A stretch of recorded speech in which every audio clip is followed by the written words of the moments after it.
আসসালামু আলাইকুম। ক্লাস 6 এর ছোট্ট শিক্ষার্থী বন্ধুরা, তোমরা কেমন আছো? আশা করি ভালো ও সুস্থ আছো, নিরাপদে আছো। আজ আমি শিরিন আক্তার জাহান, খালেদা হায়দার মেমোরিয়াল উচ্চ বিদ্যালয়। আজ আমি ক্লাস 6 এর বিজ্ঞান বিষয়ের কিছু বিষয় নিয়ে আলোচনা করব।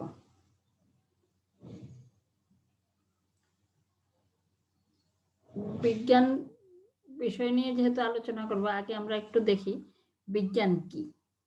বিজ্ঞান হলো এক ধরনের জ্ঞান। জ্ঞান কি তা জানো?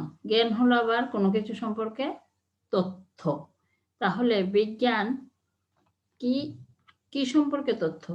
তোমরা প্রাথমিক বিজ্ঞানে জীব, জল, পানি, বায়ু, মাটি এসব সম্পর্কে জেনেছ। এসব প্রাকৃতিক পরিবেশের অংশ।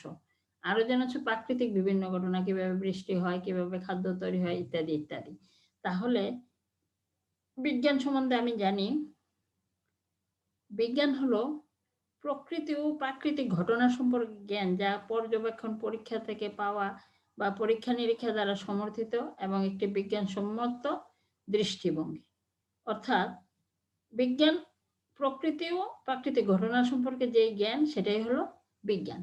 আজ আমি এই বিষয়েরই তোমাদের দ্বিতীয় অধ্যায়ের জীব জগৎ নিয়ে আলোচনা করব। জীব জগৎ কি? সমস্ত জীব নিয়ে যে জগৎটা, সেটাই হচ্ছে জীব জগৎ। আমাদের চারিপাশে ছড়িয়ে ছিটিয়ে বিভিন্ন বস্তু, এদের কারো জীবন আছে, কারো জীবন নেই। যেমন চেয়ার, টেবিল, হাড়ি, পাতিল, ইট, লোহা ইত্যাদি ইত্যাদি কি হাঁটতে পারে, চলতে পারে? না। তাহলে এগুলি কি? এগুলি জড় বস্তু।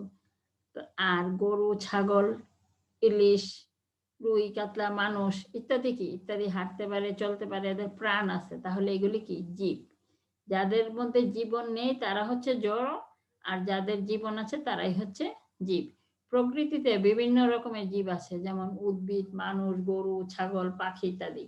আবার পানির শ্যাওলা, ব্যাঙের ছাতা, এগুলিও জীব। এমিবিয়া, ব্যাকটেরিয়া অতি ক্ষুদ্র জীব। আবার আমাদের এখন যে ভাইরাস, সেটাও এক প্রকারের জীব। ছবিতে দেখো আমাদের এই বাটি, এটা কি জীব?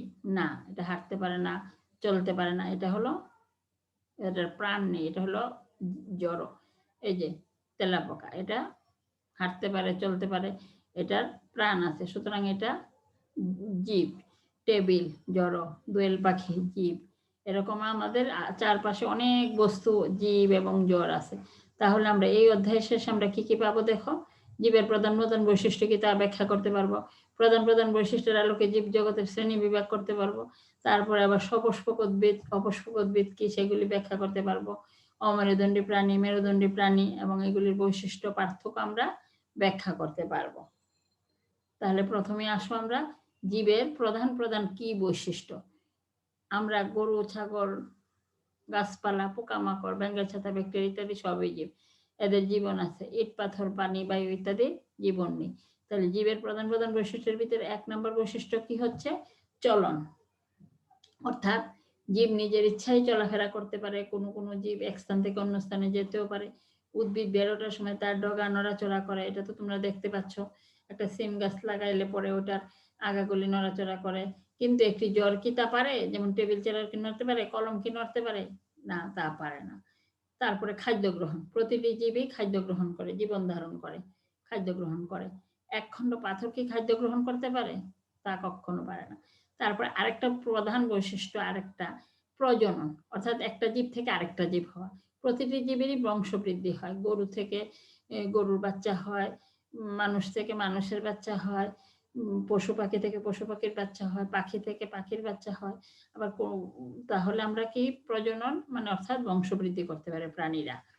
আর উদ্ভিদের ও চারা থেকে চারা হয়। কিন্তু জড়বস্তু কি তা পারে? না। তাহলে এই ছবিতেও দেখো যে জীবের বৃদ্ধি কিভাবে হয়। যেমন একটা বাচ্চা ছোট্ট থাকে, এই ছোট্ট বয়সে কিরকম থাকে, তারপরে বড় হচ্ছে, লেখাপড়া করতেছে, এই সমস্ত হলো জীবের বৃদ্ধি। আবার শ্বাস গ্রহণ, রেচন।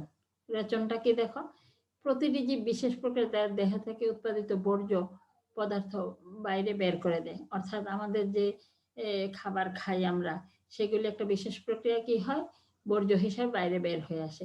এই প্রক্রিয়াটাই হচ্ছে রেচন। মূত্র কার্বন ডাই অক্সাইড ত্যাগ এক ধরনের রেচন প্রক্রিয়া। আমরা যে কার্বন ডাই অক্সাইড গ্যাস ত্যাগ করি, আমরা কি করি? অক্সিজেন গ্রহণ করি, গাছ আর কার্বন ডাই অক্সাইড ত্যাগ করি। আর গাছ কি করে? কার্বন ডাই অক্সাইড গ্রহণ করে, আমরা যে কার্বন ডাই অক্সাইড ত্যাগ করি সেই কার্বন ডাই অক্সাইড এরা গ্রহণ করে, আর অক্সিজেন এরা ত্যাগ করে, আর সেই অক্সিজেন নিয়ে আমরা বেঁচে থাকি।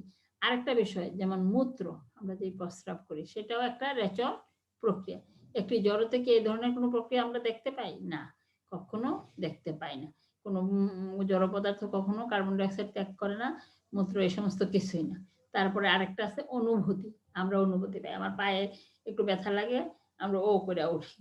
একটা সূচ ফুটলে আমরা ব্যথা পাই, আর চোখে তীব্র আলো পড়লে চোখ বন্ধ হয়ে যায়, কারণ সূচ বা আলো আমাদের দেহে অনুভূতি সৃষ্টি করে।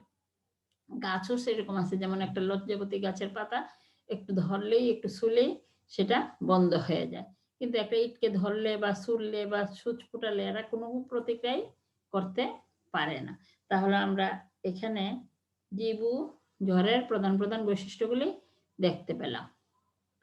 তোমাদের এই বিষয়ের উপর দলগত কাজ আছে, তোমরা করবে।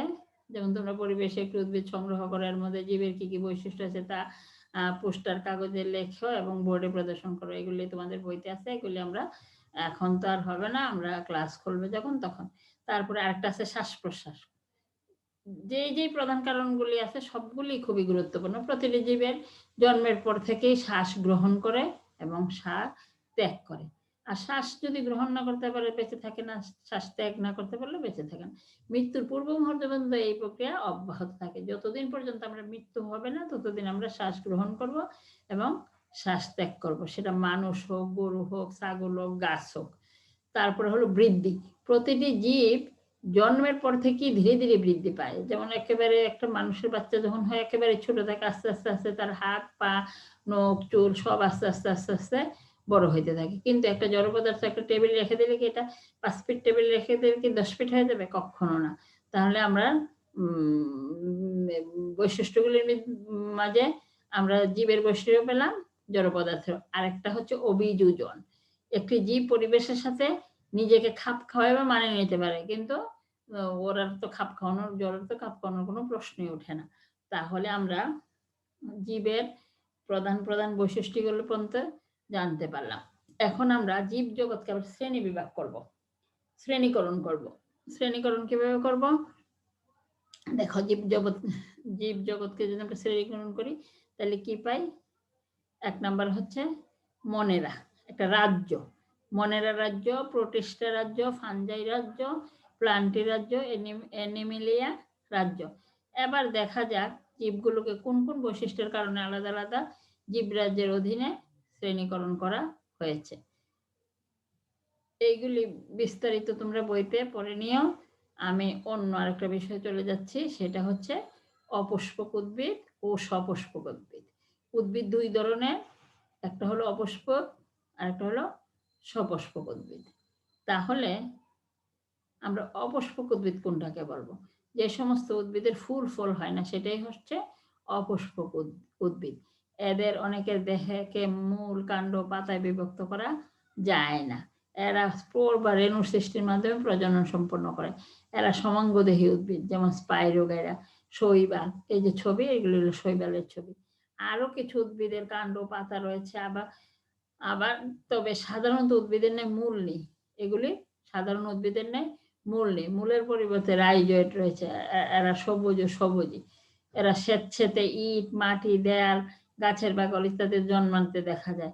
কখনো কখনো পুরানো দেয়ালে হয়তো তোমরা দেখেছো, বৃষ্টি পরে পরে পুরানো একদম স্বেচ্ছেতে হয়ে থাকে, ওখানে কার্পেটের মতো সবুজ হয়ে থাকে। এগুলি হচ্ছে কি মস এবং ফার্ন। এগুলি এই যে ছবিতে দেখো, মস এবং ফার্নের ছবি। তাহলে দেখি শাক, লাল শাক, পালং শাক, সরিষা গাছ ইত্যাদি সংগ্রহ করে আমরা এই কোনগুলি ফার্ন কোনগুলি এগুলি আমরা খাতায় লিখতে পারবো। তারপরে দেখো সপুষ্পক উদ্ভিদ। সপুষ্পক উদ্ভিদের ফুল হয়, অর্থাৎ যে সমস্ত উদ্ভিদের ফুল হয় সেগুলোকে বলা হয় সপুষ্পক উদ্ভিদ। সপুষ্পক উদ্ভিদের ভিতরে আবার কিছু কিছু উদ্ভিদের ফুল হয়, ফল উৎপন্ন হয় না, ফুল হয় কিন্তু ফল হয় না। যেমন আম, কাঁঠাল, শাপলা, জবা ইত্যাদির ফুল হয়, ফলও হয়। এদের দেহ সুস্পষ্টভাবে মূল, কাণ্ড, পাতায় বিভক্ত। কোনো উদ্ভিদ ফল উৎপন্ন করে, আবার কোনোটি ফল উৎপন্ন করে না। তাই এই বীজগুলি অনাবৃত থাকে। ফল উৎপন্ন করে, আবার কোনোটি ফল উৎপন্ন করে না, তাই বীজগুলি কি অনাবৃত। এরা প্রধানত আবার দুই ধরনের, একটা হলো নগ্নবীজী উদ্ভিদ আর একটা হলো আবৃতবীজী উদ্ভিদ। এদের দেহে অত্যন্ত উন্নত ধরনের পরিবহন কলা অবস্থিত। এরাই হলো কাঠ প্রদানকারী উদ্ভিদ। নগ্নবীজী উদ্ভিদ কি? তাইলে আমরা দুই রকমের আবার সপুষ্পকের ভিতরে দুই রকমের পেলাম, একটা হলো নগ্নবীজী উদ্ভিদ আর একটা হলো আবৃতবীজী উদ্ভিদ। তাহলে নগ্নবীজী উদ্ভিদ কি? এসব উদ্ভিদের ফুলে ডিম্বাশয় না থাকায় ডিম্বকগুলো নগ্ন অবস্থায় থাকে, নগ্ন থাকে। এসব ডিম্বক পরিণত হয়ে বীজ উৎপন্ন করে। সুতরাং উদাহরণ সাইকাস, পাইনাস ইত্যাদি এইগুলি। আর আবৃতবীজী উদ্ভিদ, এই যে যেমন ছবিতে দেখো নগ্নবীজী উদ্ভিদের ছবি। আর অপুষ্পিত আবৃতবীজী উদ্ভিদ যেমন আম, জাম, কাঁঠাল, তাল, নারিকেল, সুপারি ইত্যাদি। চারপাশে অধিকাংশ সবুজ উদ্ভিদই সপুষ্পক আবৃতবীজী উদ্ভিদ। এসব উদ্ভিদের ফুলে ডিম্বাশয় থাকে। ডিম্বকগুলো ডিম্বাশয়ের ভিতরে সজ্জিত থাকে। নিষেকের পর ডিম্বক বীজে ও ডিম্বাশয় ফলে পরিণত হয়।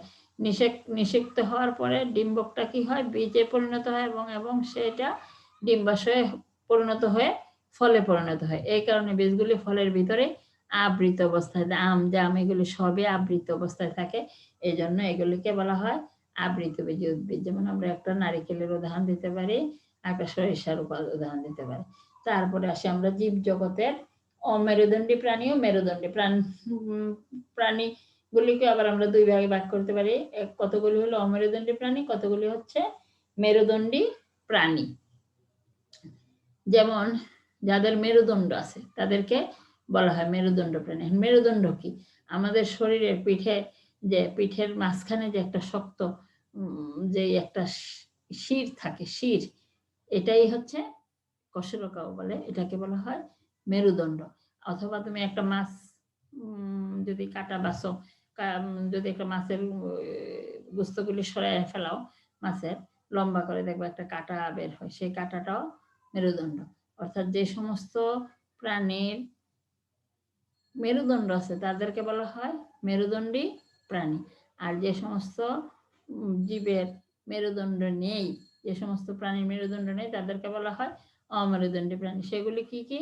যেমন টিকটিকি, চিংড়ি, কাঁকড়া, কেঁচো এগুলি হলো অমেরুদণ্ডী প্রাণী। এমিবা এগুলি হলো অমেরুদণ্ডী প্রাণী। আমাদের চারপাশে এগুলি কমই আছে, কিন্তু আছে, এগুলি অনেক আছে। এখন মেরুদণ্ডী অমেরুদণ্ডী বৈশিষ্ট্যের ভিতরে আমরা কি পাই? আমরা পৃথিবীর সকল প্রাণীকে মাত্র দুইটি দলে ভাগ করা যায়, অমেরুদণ্ডী, মেরুদণ্ডী। তার মাঝে অমেরুদণ্ডী প্রাণীর বৈশিষ্ট্য, এদের 1 নম্বর বৈশিষ্ট্য হলো মেরুদণ্ড নাই। যেমন এগুলি দেখো, এই জোঁক, কেঁচো, মশা, মাছি, এগুলির কি কোনো মেরুদণ্ড থাকে? এগুলির কোনো শক্ত কিছুই নেই, এগুলি নরম, ধরলেই ভেঙে যায় বা হয়ে যায়। সুতরাং এগুলিকে বলা হয় মেরুদণ্ডী প্রাণী, প্রজাপতি। আর এগুলিকে বলা হয় অমেরুদণ্ডী প্রাণী। আর মেরুদণ্ডী প্রাণী হচ্ছে যেমন এই যে মাছ, মানুষ, এগুলি যাদের মেরুদণ্ড আছে। মাছকে যদি তুমি এরকম করে করে এই মাংসগুলি সরিয়ে ফেলে, এখানে মাঝখানে একটা কাটা দেখা যায়, সেটা হচ্ছে মেরুদণ্ড। অর্থাৎ যে সমস্ত প্রাণীর মেরুদণ্ড আছে সেগুলি হলো মেরুদণ্ড। আমরা ছবিতে যেমন মাছ, টিকটিকি, ব্যাঙ এগুলি সবগুলি মেরুদণ্ড আছে। এর মাঝে আবার ব্যাঙ হলো উভচর শ্রেণীভুক্ত। আলাদা করে আবার বিভিন্ন প্রাণীকে আবার আলাদা করে শ্রেণীভুক্ত করা হয়েছে। তাহলে সেগুলিকে কি বলতে পারি আমরা? মৎস্য শ্রেণীভুক্ত। মাছ পানির নিচে যে সমস্ত থাকে সেগুলিকে বলা হয় মৎস্য শ্রেণীভুক্ত। যেমন ইলিশ, রুই, কই, কতগুলো, আবার কতগুলোর আঁশ থাকে, কতগুলোর আঁশ থাকে না। ট্যাংরা, মাগুর এগুলির আঁশ নাই, ইলিশ, রুই এগুলির আঁশ আছে। আবার মাছ ফুলকার সাহায্যে শ্বাসকার্য চালায়, এদের পাখনা আছে। এগুলো হলো বৈশিষ্ট্য। আর ব্যাঙ হলো উভচর। ব্যাঙ পানিতেও থাকে, ডাঙ্গায়ও থাকে, এগুলিকে বলা হয় উভচর প্রাণী। টিকটিকি, কুমির, সাপ, গিরগিটি ইত্যাদি হলো সরীসৃপ, যারা বুকে হেঁটে চলে, বুক দিয়ে চলে, তাদেরকে বলা হয় সরীসৃপ শ্রেণীভুক্ত প্রাণী। যেমন টিকটিকি, কুমির, সাপ, গিরগিটি ইত্যাদি হলো